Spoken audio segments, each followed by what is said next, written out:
Graça e paz, é uma alegria estar com vocês mais uma vez. Primeira vez aqui, né, na nova e provisória casa, né? Pela graça de Deus. No ano de 2020, nós tivemos alguns bons momentos aí juntos, né?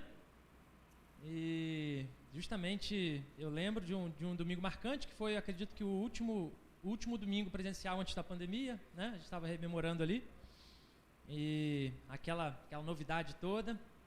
E depois alguns encontros online, né? E de lá para cá muita coisa mudou. E graças a Deus por isso. Graças a Deus por isso. Louvado seja o nome do Senhor. Como o presbítero Plínio falou, eu estou aqui acompanhado da minha família.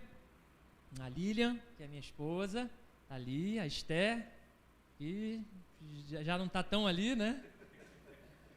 E nós estamos com a Sara também, tá ali, escondidinha ali na barriga da mamãe, com 3 mesinhos ainda, e 4 já, né? Ó, tomei meu puxão, ó. É a segunda, né? A gente fala por semana, né? Então a gente acaba tendo que traduzir aí, já são 4 meses, e louvado seja Deus por isso. Meus irmãos, onde eu passo, e motivo de bênção, alegria, testemunho, eu acredito que deve ser contado e recontado. E se você já ouviu uma vez, eu conto 2. E de uma forma muito especial, a Lilian é um milagre, né? Pela graça de Deus. Em janeiro do ano de 2021, a gente recebeu uma notícia de uma surpresa de um visitante desagradável que trouxe lágrimas para nossa família e trouxe preocupação para o nosso coração. A Lilian, ela já fez 4 neurocirurgias e em janeiro de 2021 a gente recebeu a notícia desse retorno, né? A necessidade de um cisto cerebral, de refazer a cirurgia que já tinha acontecido 3 vezes e ela ter a necessidade de fazer mais uma vez. Uma intervenção cirúrgica, é uma intervenção cirúrgica sempre complicada, desgastante e emocionalmente também, né? Não apenas fisicamente, arriscada. E assim começou o nosso 2021. E aí, quando foi dezembro, justamente também, mais uma vez, Deus nos envia um visitante de surpresa, um visitante que chegou, mas ao contrário de lágrimas de preocupações e de medo, de angústia, foram de milagres, de alegria, né? De regozijo, de júbilo, que foi a chegada da Sara na nossa família, né? Então, o ano de 2021, ele se resumiu dessa forma, né? Quando a gente olha as imagens médicas, né? A primeira lá, a tomografia, e a última, a ultrassom, e quando a gente se deparou com esse dezembro, esse janeiro e esse dezembro, a gente não tem outra coisa que fazer senão louvar e agradecer a Deus que governa e governa todas as coisas com a sua mão forte, né? E é um privilégio, e eu, por onde passo, tenho repetido e repetido essa bênção na vida da nossa família. Queridos, eu convido a você a abrir sua Bíblia no livro de Salmos, no capítulo 90. Desde já eu quero agradecer aqui o privilégio de estar com os irmãos, a confiança aí do reverendo Renato, do conselho da igreja, em me convidar para estar aqui com vocês novamente. Salmo de número 90.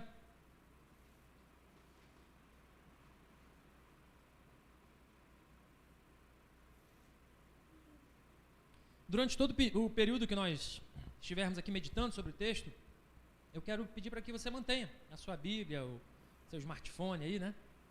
Aberto no texto, para nós sempre voltarmos aqui a essa passagem e vamos consultá-la outras vezes. Salmo de número 90 tem sobre o título, na minha Bíblia assim, né? A eternidade de Deus e a transitoriedade do ser humano. Senhor, Tu tens sido o nosso refúgio de geração em geração. Antes que os montes nascessem e se formassem, a terra e o mundo de eternidade a eternidade, Tu és Deus. Tu reduzes o homem ao pó e dizes: tornai filhos do homem. Pois 1000 anos aos teus olhos são como o dia de ontem que se foi e como a vigília da noite. Tu os arrastas na torrente, são como um sono, como a relva que floresce de madrugada. De madrugada viceja e floresce, à tarde murcha e seca, pois somos consumidos pela tua ira e pelo teu furor conturbados. Diante de ti puseste as nossas iniquidades e sob a luz do teu rosto os nossos pecados ocultos. Pois todos os nossos dias se passam na tua ira, acabam-se os nossos anos como um breve pensamento. Os dias da nossa vida sobem a 70 anos ou, em havendo vigor, a 80. Neste caso, o melhor deles é canseira e enfado, porque tudo passa rapidamente e nós voamos. Quem conhece o poder da tua ira e a tua cólera ensina-nos a contar os nossos dias para que alcancemos coração sábio. Volta-te, Senhor. Até quando? Tem compaixão dos teus servos. Sacia-nos de manhã com a tua benignidade, para que cantemos de júbilo e nos alegremos todos os nossos dias. Alegra-nos por tantos dias quanto nos tem afligido, por tantos anos quanto suportamos a adversidade. Aos teus servos apareçam as tuas obras, e aos seus filhos a tua glória. Seja sobre nós a graça do Senhor, nosso Deus. Confirma sobre nós as obras das nossas mãos. Sim, confirma a obra das nossas mãos. Não muito diferente de vocês, que já estão ficando aí habituados com mudanças, né? Eu me mudei também essa semana. Com a chegada aí do bebê, né? Deus nos abençoou, a gente conseguiu uma casa maior e para lá nós nos mudamos. Já são aí 16 anos de casados e algumas mudanças que nós já enfrentamos aí. E se você, como eu, que certamente já mudou algumas vezes aí na vida, já participou de alguma mudança, essa igreja já é experiente, inclusive com mudanças, você sabe que a mudança, ela sempre exige coisas de nós que a gente não está muito interessado em fazer, não é assim? Mudança, ela exige que a gente mude, por exemplo, os cadastros que a gente tem por aí, quando é uma mudança pessoal, né? Cadastro que a gente tem no banco, em alguma matrícula de algum lugar, em algum dado que você precisa no seu trabalho, numa repartição, enfim. Contas de consumo, você precisa também fazer todo um cadastro. Enfim, mudanças, elas por si só lembram a gente de muito trabalho, de muita coisa para fazer, não é isso? De caixa para montar e desmontar. Porém, essas são as mudanças planejadas. E as mudanças que não são planejadas. Certas mudanças, elas são repentinas. Certas mudanças, elas são compulsórias, não é isso? Inclusive, a gente conversava lá na reunião do presbitério, ouvindo da mudança da compulsória da igreja, né? Mudanças repentinas que aparecem na nossa vida. Mas o fato, a verdade mesmo, é que quando a gente vive, a gente vê que as mudanças na nossa vida não acontecem simplesmente no nosso endereço, não é isso? As mudanças, elas acontecem quando a nossa vida, por exemplo, ela dá um giro brusco, ela dá uma guinada. As mudanças, elas chegam, às vezes, por uma notícia ruim, que pega a gente de surpresa. A mudança, às vezes, chega por causa de um diagnóstico, que, às vezes, um exame de rotina, e o diagnóstico chega, e a mudança vem junto com ela. Fato é, meus irmãos, que quando a gente avalia com calma as questões da nossa vida, a gente vai ver que tudo que ela é temporária, ela é transitória. As coisas mudam mesmo, as coisas mudam. Os nossos endereços são temporários. E eu quero falar aqui, muito além do nosso endereço, da nossa casa e da nossa igreja. Assim como nós nos mudamos e a nossa vida é transitória, é exatamente com esse contexto que o salmista começa a escrever o seu salmo. Quando nós falamos sobre transitoriedade, sobre coisas que mudam, sobre mudanças que acontecem, sejam elas planejadas ou repentinas na nossa vida, a gente lembra que quando a gente fala que uma coisa é transitória, é passageira, ela muda de um tempo para o outro, a gente lembra que toda mudança cai no nosso coração como uma certa instabilidade, não é isso? No normal, mudança não cala no nosso coração como instabilidade. E instabilidade traz o que para nós? Insegurança.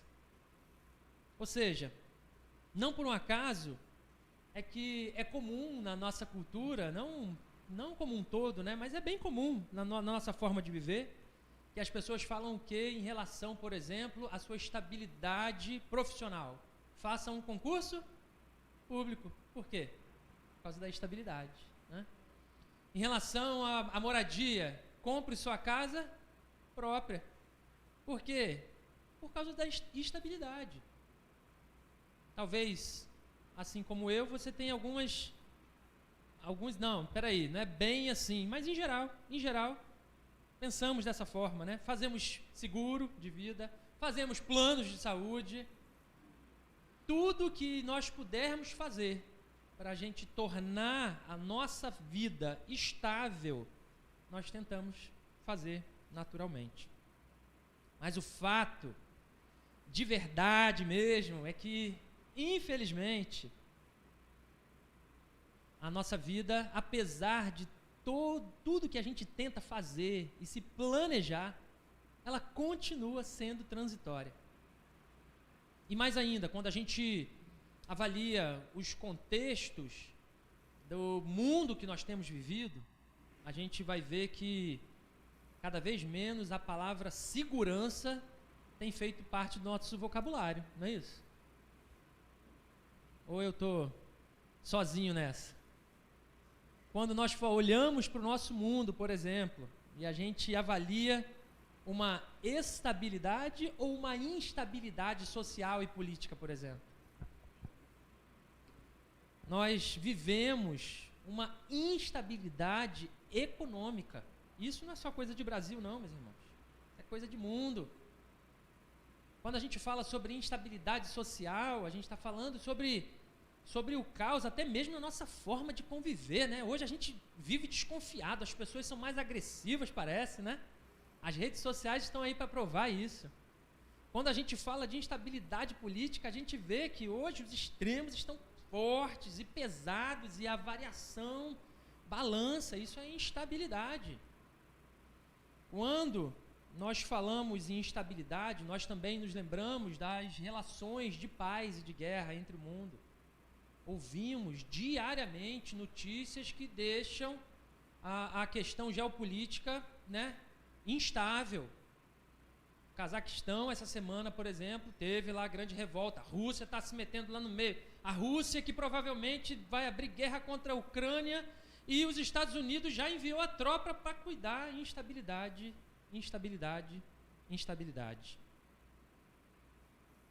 A própria pandemia, o que trouxe para nós, para o nosso contexto, se não muita instabilidade.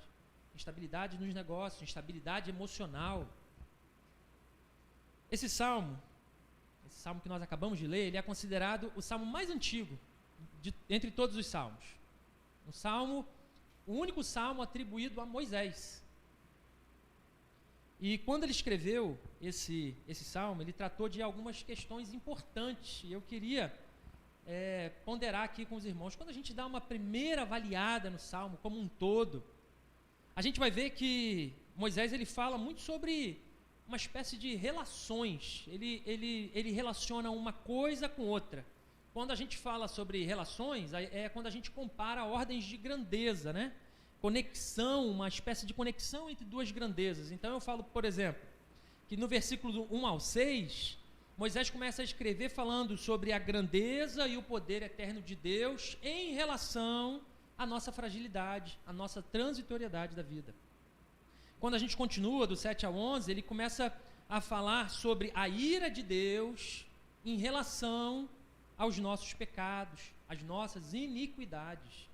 Quando a gente continua no versículo 12 em diante, a gente vai ver que Moisés fala sobre o poder da graça de Deus em relação a nós, o seu povo. E quando a gente fala sobre essa relação, conexão de duas grandezas, vamos dizer assim, a forma, né, como elas interagem, a gente lembra que relação também lembra uma outra palavra falando sobre relacionamento, não é isso? E relacionamento nada mais é do que a forma como nós vivenciamos essas relações. Portanto, considerando aí o ano que nós estamos começando, nós ainda estamos começando o ano, e certamente você não é tão diferente assim como eu, que chega ao começo do ano, o que a gente costuma fazer? Novos planos, novos projetos, novas metas, não é isso? Repensa várias coisas na vida, anota na agenda algumas metas, pensa talvez coisas que você deve deixar de lado, pensa coisas que você deve abraçar com mais cuidado. É normal que nós façamos isso. E por isso eu gostaria de tratar com vocês sobre um tema, na verdade não é bem um tema, é uma oração para o ano novo. Quando a gente olha esse salmo é uma oração de Moisés. E eu quero que não tenhamos aí como alguns fazem, né, de modelos de oração, e está aqui prontinho, essa oração é a sua oração para o próximo ano, você vai ler todo dia. Não, mas que a gente aprenda com as palavras que Moisés registrou aqui, aprenda um modo de postura em relação a qual deve ser a nossa postura em oração diante de Deus para 2022, mas ainda não apenas para 2022, mas para os anos que virão, para a nossa vida como um todo. E obviamente porque nós estamos aí ainda engateando em 2022, a gente coloca como tema uma oração para o seu ano novo. E o primeiro destaque que eu gostaria de fazer aqui está no versículo 1 e 2. Senhor, Tu tens sido o nosso refúgio de geração em geração, antes que os montes nascessem e se formassem, a terra e o mundo, de eternidade a eternidade, Tu és Deus. Comece a sua oração de ano novo declarando a sua fé. Declare a sua fé. A primeira palavra que o Salmo começa dizendo é Senhor. Essa palavra, na verdade, no original, ela é Adonai, Senhor Adonai. E ela tem um sentido importante para nós, porque Adonai é o termo usado que significa o meu Senhor. E mais ainda, Adonai ela só é utilizado para o Deus Todo-Poderoso. O Yahvé, o Deus acima de todas as coisas, o Deus do tetragrama, o Deus que criou todas as coisas. Então, na língua hebraica, o termo Adonai é para dizer a esse Deus supremo, todo-poderoso, a Ele é que eu quero me referir.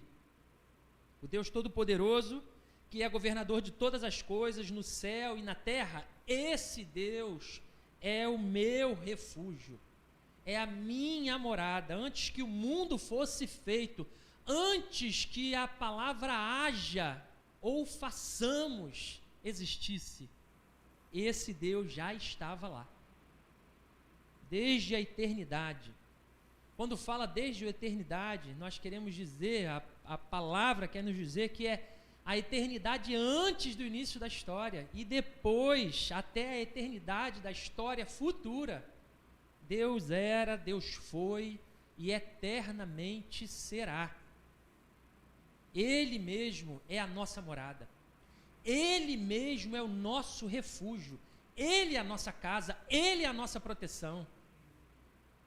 Por todas as gerações, que foram e as que virão, Ele é. E agora eu quero que você pense no contexto, quando Moisés escreveu isso. Imagine Moisés escrevendo isso.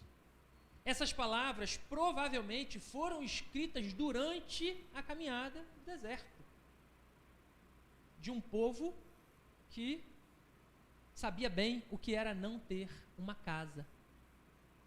O povo de Israel passou 430 anos no Egito. um povo considerado estrangeiro, e a maior parte desses anos como escravos, sofrendo. Mais ainda, para que esse povo viesse a ter a tão sonhada casa, que é a Canaã, a morada que Deus prometeu, a terra que manava leite e mel, eles tiveram que passar por um grande deserto, por grandes lutas. E certamente, quando Moisés escreveu isso, né, eles não tinham ainda esse endereço permanente na terra.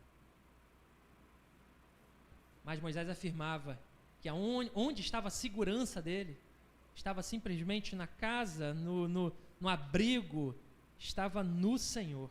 Apesar de serem nômades, apesar deles passarem essa geração, uma vida inteira no deserto, apesar das lutas que eles enfrentaram, apesar das barracas que eram constantemente armadas e desarmadas e armadas novamente, apesar do desgaste físico, do desgaste emocional, apesar das instabilidades, Moisés sabia muito bem, nós temos uma morada permanente.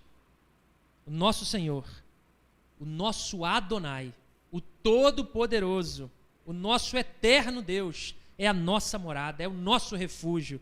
Sim, meus irmãos, os nossos endereços são temporários. Mas como é bom saber que no Senhor nós temos a nossa morada eterna. Amém, queridos?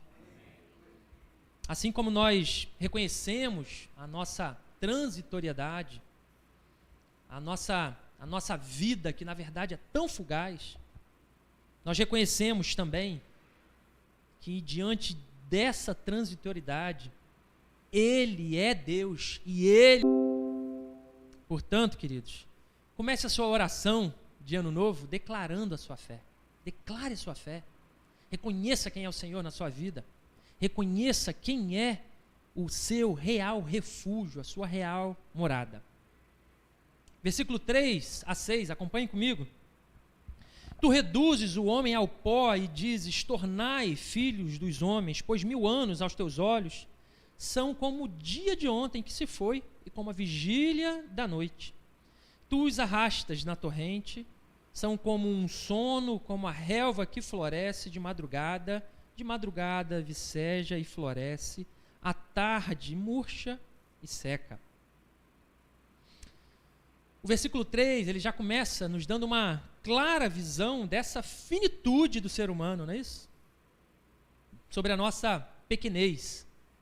Então, o segundo passo nessa oração de Ano Novo é exatamente esse. Reconheça a sua finitude. Reconheça o seu limite. Reconhecer a finitude é se colocar diante de Deus de uma forma humilde diante do Senhor. Essa é a proposta. Somos pó e ao pó voltamos. Fico sempre imaginando, meus irmãos, como é bom a gente ler a Bíblia e imaginar o contexto, né? Imagina, em que cenário será que Moisés escreveu essas palavras? Naquele cenário de deserto pedregoso, pueril. Ele olhar para aquilo e dizer, quem sou eu? Minha vida é um sopro. Do pó nós fomos criados e ao pó nós voltaremos. No versículo 4, ele reconhece a sua finitude temporal, quando ele fala que 1000 anos são para Deus como um dia, um momento, uma vigília da noite. Para o Deus eterno, esses anos todos, 1000 anos, é como ontem que nós lembramos. Assim é esses 1000 anos para nós. Ele faz essa comparação da vigília da noite, né? Quando a gente fala da vigília da noite no Oriente Médio, está aí, pensa numa média de 3, 4 horas, dura uma vigília. A noite ela é dividida em várias vigílias. Ou seja, o que para nós é tão longo, 1000 anos, né? 1000 anos, nenhuma geração pensa em chegar perto hoje nisso, né? Na Bíblia a gente tem alguns relatos ainda, né? mas nenhum homem, mesmo o famoso Matusalém, alcançou aí a marca dos 1000. Mas esse é o nosso Deus. Nosso Deus não é regido pelo tempo, não é regido pelas nossas regras, não é regido pela nossa forma de entender as coisas muitas vezes. Para o nosso Deus eterno, é assim que são os nossos 1000 anos. O versículo 5 e 6, ele fala sobre a nossa finitude física. O texto fala sobre uma inundação que varre tudo, não é isso? E ao mesmo tempo que nós vamos evaporando aí como um sonho. E aí surge então uma nova geração. Crianças nascem como uma nova grama da manhã, nascem vibrantes, não é isso? Vem uma nova turma por aí, mas que também, certamente, assim como nós passamos e a vida é tão fugaz, tão rápida, essa outra geração também nasce, vibra, se mostra bonita, desabrocha como uma bela flor, mas que também murcha e passa e vai embora, como que pela ação do sol numa flor.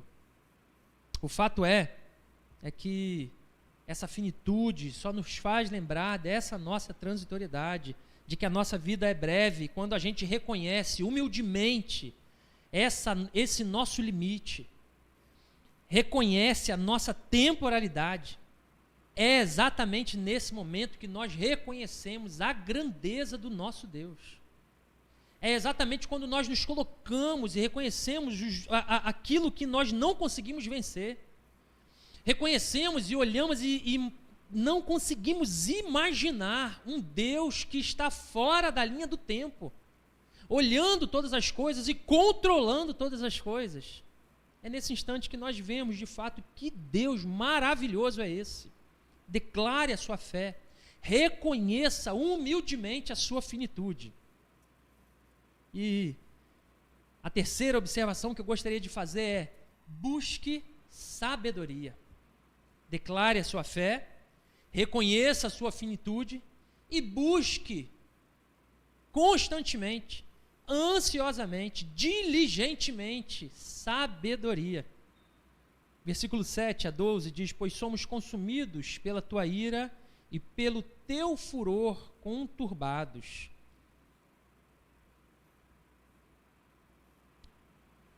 Depois eu vou pular um pouquinho.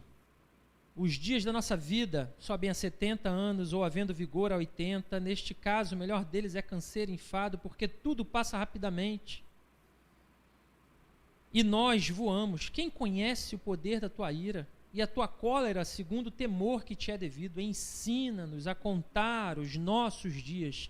Ensina-nos a contar os nossos dias para que alcancemos corações sábios. Na Bíblia NVT, ele fala: somos consumidos por tua ira, ficamos apavorados com a tua fúria.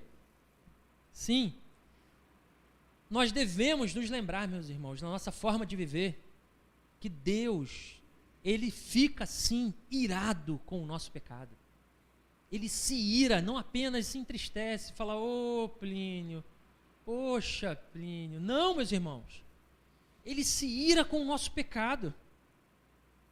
Infelizmente, não tem sido a mensagem que temos ouvido muito por aí. Infelizmente, as verdades da cruz têm sido trocadas por mentiras que afagam o ego, o coração dos ouvintes, mas a verdade é que Deus continua se irando do nosso pecado, das nossas falhas. Deus se entristece. Na carta de Paulo aos Romanos, no capítulo 1, versículo 18, ele diz: a ira de Deus se revela do céu contra toda a impiedade e perversão dos homens que detêm a verdade pela injustiça. O nosso lar eterno, ele nos aguarda. Porém, como pensar nesse lar eterno com um Deus irado? Moisés, como poucos na história, Ele sabia bem o que era isso, né? Ele sabia bem o que era a ação de um Deus irado, uma ação direta de um Deus irado em relação ao seu povo. Afinal de contas, ele mesmo não pôde entrar na terra prometida. Afinal de contas, aquele povo que andou pela geração que ele mesmo guiou, que o próprio Moisés guiou, ficou pelo caminho. Ficou pelo caminho por quê? Por causa da rebelião, por causa do pecado, por causa da impiedade contra Deus. A própria definição do pecado é essa, né? É algo, uma atitude que fazemos que é contra o Senhor, que vai de encontro a Deus, que vai contrário a Deus, que é oposta a Deus. Não apenas isso, mas o salmista ainda lembra que os nossos pecados, esses que levantam a ira de Deus, eles não estão ocultos a Deus. Eles podem estar ocultos aqui, eles podem estar ocultos na sua casa, eles podem estar ocultos aos seus próximos, mas eles estão em destaque à luz do eterno. Amém, queridos? Os nossos pecados mais ocultos estão bem à vista de Deus, até aqueles que nós tentamos ocultar de nós mesmos, porque nós tentamos, né? Muitas vezes tentamos ocultar até de nós mesmos. Ele viu todos os nossos pecados, ele vê todos os nossos pecados, e todos esses pecados irritam a Deus. Vivemos uns breves 70, 80 anos, alguns vão um pouco mais, não é isso? Mas a questão é, nesses poucos anos que passam tão rápido, se certamente eu perguntar aqui a pessoa de maior idade aqui entre nós, se ela pensa, como ela pensa que os anos têm passado, certamente ela vai me dizer, tem passado cada vez mais rápido, não é assim? Gente, cada ano que passa eu tenho mais essa impressão. Os anos parece que passam cada vez mais rápido e a gente começa, quanto mais vai envelhecendo, vai pensando, caramba, quanta coisa eu fiz na vida, quanto tempo eu fiz de coisas inúteis que eu podia ter aproveitado tão melhor. A questão é, nessa breve vida que nós vivemos, que nós já sabemos que é fugaz, que é transitória, que é passageira, temos vivido uma vida de temor a Deus? O temor a Deus é algo que inflama o nosso coração, na nossa forma de viver. Carregamos no nosso coração um santo temor diante de um Deus santo. Ou vivemos, assim como o mundo tem tentado nos pregar dia a dia, banalizando o nosso Deus, banalizando a proposta de Deus para nós e transformando o Adonai, o Todo-Poderoso, em uma espécie de conforto emocional para as nossas dificuldades. A boa notícia, meus irmãos, é que a morte para os que estão em Cristo, ela não é um local, um meio de nós pagarmos uma penitência. A morte para os que estão em Cristo, ao contrário, elas põem fim ao pecado. A morte para os que estão em Cristo é uma porta de entrada para uma vida eterna. Romanos 8, versículo 1 diz, agora nenhuma condenação há para os que estão em Cristo Jesus. Nenhuma condenação há para aqueles que estão em Cristo Jesus. Ensina-nos a contar os nossos dias para que alcancemos um coração sábio. Esse deve ser o nosso pedido. Declare a sua fé, reconheça a sua finitude e busque no Senhor, dia após dia, sabedoria para os nossos dias. Amém, queridos? Na breve vida que ainda temos, ou na longa que ainda teremos pela frente, que todos os nossos dias sejam contados sabiamente diante da presença do Senhor. Busque sabedoria do Senhor. Quarto ponto, meus irmãos, versículo 13 ao 17. Volta-te, Senhor, até quando? Tem compaixão dos teus servos. Sacia-nos de manhã com a tua benignidade, para que cantemos de júbilo e nos alegremos todos os nossos dias. Alegra-nos por tantos dias quanto nos tens afligido, por tantos anos quanto suportamos a adversidade. Aos teus servos apareçam as tuas obras e aos seus filhos a tua glória. Seja sobre nós a graça do Senhor nosso Deus, confirma sobre nós as obras das nossas mãos, sim, confirma a obra das nossas mãos. O quarto passo dessa oração de Ano Novo, que eu convido você para que encare ela na sua vida, nesse novo ano que tem começado, é: suplique pela graça de Deus.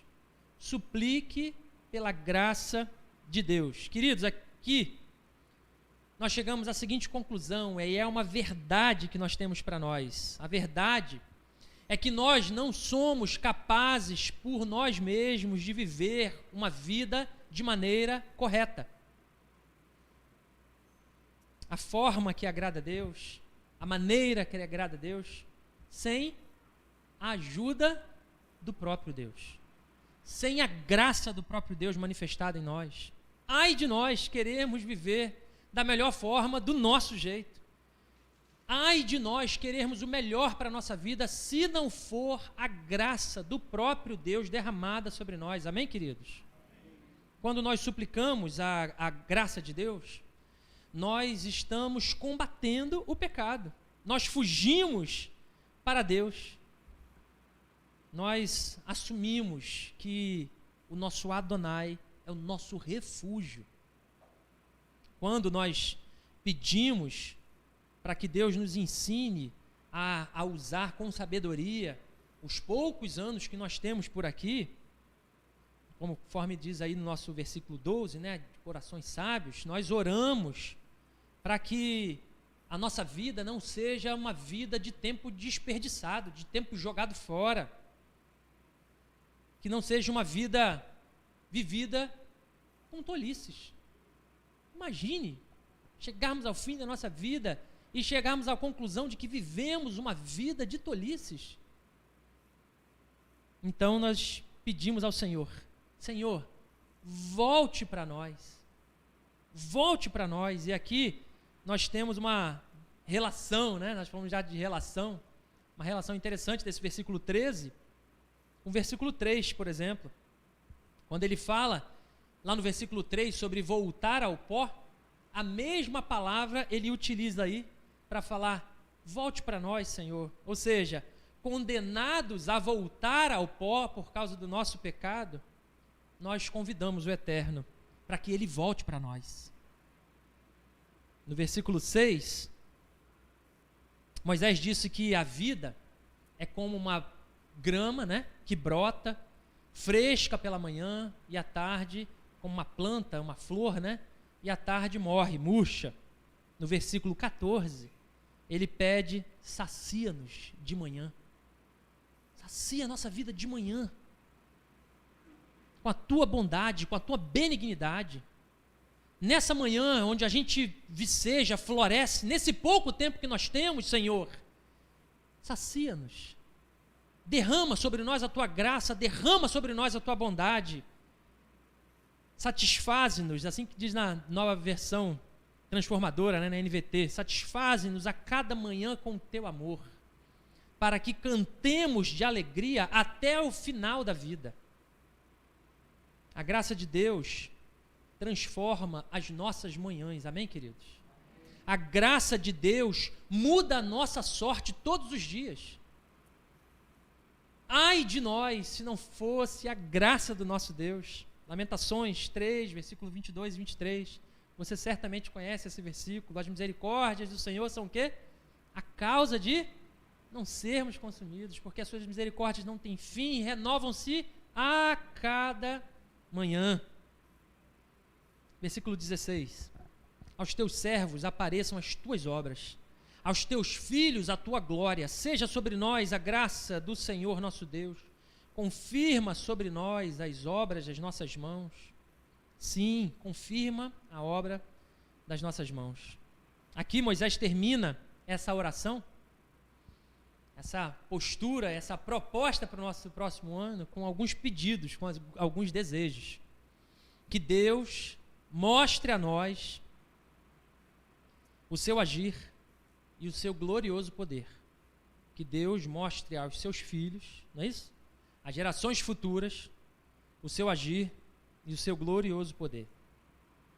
A verdade, meus irmãos, é que alguns anos depois, alguns bons anos depois de Moisés, Deus respondeu essa oração de Moisés. Deus respondeu. E o agir desse Deus, o glorioso poder desse Deus, eles foram totalmente revelados em uma pessoa, a pessoa de Jesus Cristo. Esse grande poder revelado aos seus filhos foi totalmente revelado na pessoa de Jesus Cristo. Colossenses, carta de Paulo aos Colossenses, no capítulo 1, versículo 15 ao 20 diz, Paulo escrevendo, relatando sobre Jesus, né? Qual é o relato que ele faz? Fala que ele é a imagem do Deus invisível, o primogênito de toda a criação, pois nele foram criadas todas as coisas, os céus e a terra, as coisas visíveis, as invisíveis, os tronos, soberanias, poderes, autoridades, todas as coisas foram criadas por ele e para ele. Ele é antes de todas as coisas, nele todas as coisas subsistem, ele é o cabeça do corpo, é o princípio, o primogênito dentre os mortos, para que tudo ele tenha supremacia. Pois foi do agrado de Deus que em Jesus houvesse toda a plenitude e por meio de Jesus ele reconciliasse todas as coisas, tanto as que estão na terra como as que estão no céu, estabelecendo paz pelo seu sangue derramado na cruz. Ou seja, as obras, o poder e o esplendor de Deus são vistos, são percebidos finalmente da maneira mais perfeita na pessoa de Jesus Cristo. Cristo veio fazer essa obra de Deus. Ele se revelou. E aqui, meus irmãos, eu concluo dizendo que o pedido final de Moisés é também um pedido para todos nós. Mesmo as gerações que ainda não nasceram, que ainda não chegaram, que elas conheçam o esplendor da glória em Jesus Cristo. Esse deve ser o desejo do nosso coração. Esse deve ser o desejo do nosso coração, porque o trabalho que nós fazemos, meus irmãos, o trabalho que nós realizamos como corpo do Senhor, como igreja do Senhor, na nossa família, na nossa casa, elas refletem também nas futuras gerações, naqueles que virão.